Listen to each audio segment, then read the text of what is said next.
Hi అండి. నమస్తే. Welcome to అమ్మాయి లోకం. అందరూ ఎలా ఉన్నారు? నేనైతే చాలా బాగున్నాను. మీరందరూ కూడా బాగుండాలని మనస్ఫూర్తిగా కోరుకుంటున్నాను.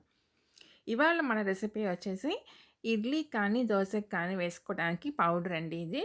నంచుకొని తినేదానికంటే కూడా ఇడ్లీకి మనం పైన జల్లుకొని నెయ్యి అప్లై చేసుకున్నామంటే అదిరిపోతుందనమాట టేస్ట్. ఆ తర్వాత దోసలకు కూడాను దోస వేసిన తర్వాత పైన పౌడర్ వేసుకుంటాం కదా! దోసకి పైన స్ప్రింకిల్ చేసుకొని పైన నెయ్యి వేసుకున్నామంటే టేస్ట్ అయితే చాలా యమ్మీ యమ్మీగా ఉంటుందండి. ఎలా తయారు చేయాలో చూద్దాం వచ్చేయండి.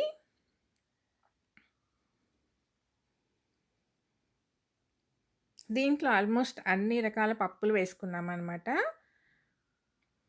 చాలా సింపుల్ అండి. స్కిప్ చేయకుండా లాస్ట్ వరకు చూసేయండి.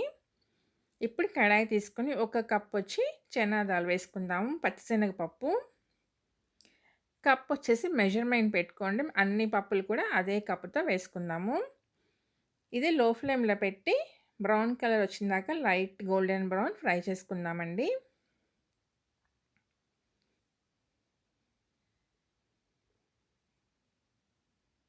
ఇది ఫ్రై అయ్యేటప్పుడు మనకి ఆ స్మెల్ తెలుస్తుంది. మంచి వాసన వస్తుంటుందనమాట. అప్పుడు దీన్ని తీసి పక్కన ప్లేట్లో పెట్టుకుందాము.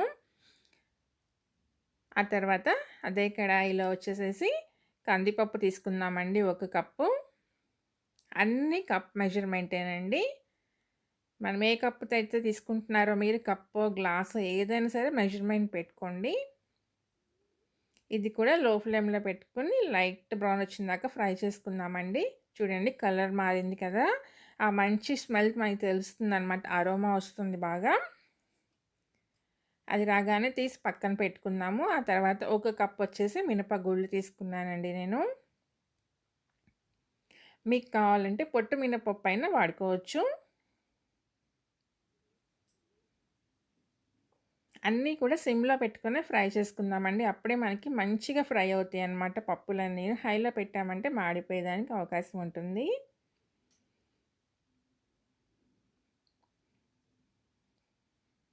చూడండి మంచిగా కలర్ అయితే మారినాయన్నమాట.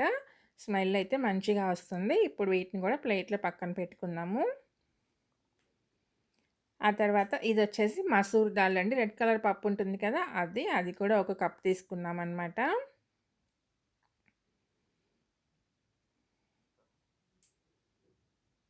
ఇది ఇడ్లీ, దోసకి నంచుకొని తినేదానికంటే కూడా పైన వేసుకొని ఆ తర్వాత నెయ్యి అప్లై చేసుకొని తిన్నామంటే టేస్ట్ అయితే యమ్మీగా ఉంటుందండి.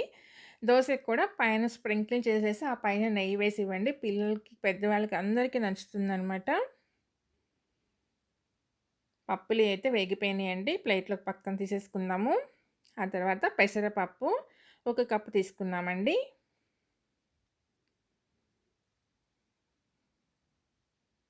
ఇది కూడా మంచిగా ఫ్రై చేసేసుకుందాము. ప్లస్ దీంట్లో ఏంటంటే మనం అన్ని రకాల పప్పులు ఆల్మోస్ట్ యూజ్ చేసామండి. అందుకని అందరికీ కూడా హెల్త్‌కి చాలా మంచిది. పిల్లలకి కానీ, పెద్దవాళ్ళకి కానీ.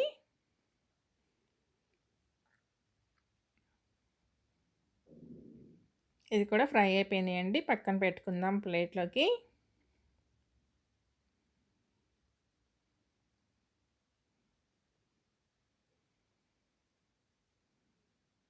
ఇప్పుడు పుట్నాల పప్పు తీసుకుందామండి ఒక కప్పు.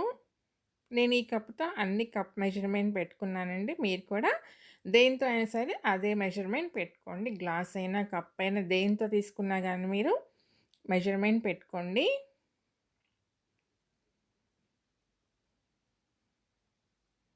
ఇది కూడా పక్కన పెట్టుకుందామండి ప్లేట్‌లో. ఆ తర్వాత నేనిక్కడ ఉలవలు తీసుకున్నానండి. ఇది మాత్రం హాఫ్ కప్పే అనమాట.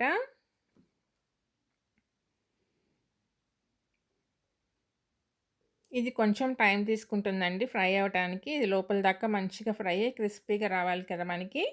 దానికి కొంచెం టైం పడుతుందనమాట. చూడండి మంచిగా ఫ్రై అయిపోయినాయి. కలర్ తెలుస్తుంది కదా! ఇది కూడా మనం పక్కకు షిఫ్ట్ చేసుకుందాం ప్లేట్‌లోకి. ఆ తర్వాత ఎండుమిరపకాయలండి. ఒక 15-20 మీరు తినే కారాన్ని బట్టి వేసుకొని నేను 15 దగ్గర వేసుకున్నానండి. ఇవి కొంచెం మనకి వేగిన తర్వాత కల్లుప్పు వచ్చి 2 టేబుల్ స్పూన్లు తీసుకున్నానండి నేను. మీరు సాల్ట్ కావాలంటే కూడా వేసుకోవచ్చు.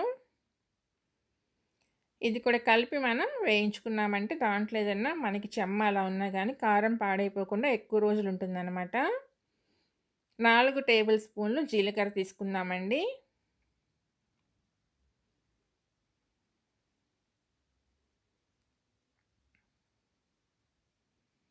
దీన్ని కూడా వేపుకుందాం మంచిగా.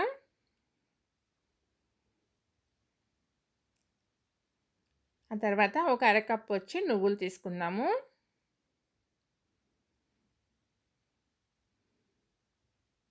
నువ్వులొచ్చేసి మనకి ఊరికే చిటపటమంటాయండి. ఆల్రెడీ బాగా కడాయి వచ్చి మనకి వేడిగానే ఉంది కదా!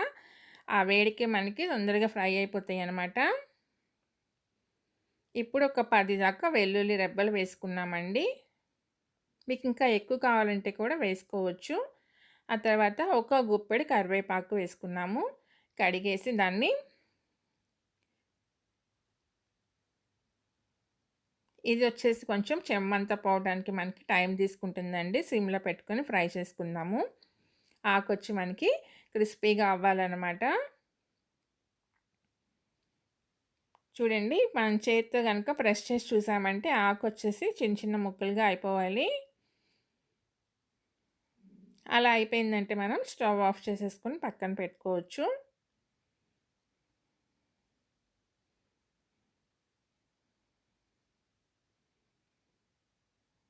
వేగింది తెలుస్తుంది కదా మనకి.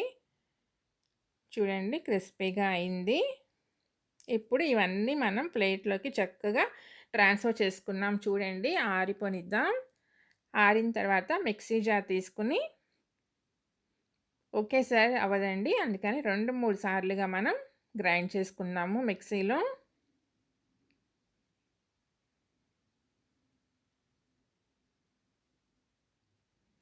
2 టేబుల్ స్పూన్లు కల్లుప్పొచ్చి మనకి కరెక్ట్‌గా సరిపోతుందండి. ఈ మెజర్‌మెంట్‌కి. అంతేనండి ఇంకా. పౌడర్ అయితే రెడీ అయిపోయింది. ఇంక దీంట్లో మీరేం యాడ్ చేసే పని లేదు. దీన్ని ఇడ్లీకి పైన, దోసకి పైన స్ప్రింకిల్ చేసుకొని, ఆ పైన నెయ్యి వేసుకొని తిన్నారంటే టేస్ట్ అయితే అదిరిపోతుంది. ట్రై చేసి మీకెలా వచ్చిందో నాకైతే కామెంట్ చేసేయండి. తప్పకుండా సబ్స్క్రైబ్ చేసుకోండి. అలానే లైక్ ఇచ్చేయండి. ఫ్రెండ్స్‌కి, ఫ్యామిలీ మెంబర్స్‌కి షేర్ చేయండి. Thank you for watching.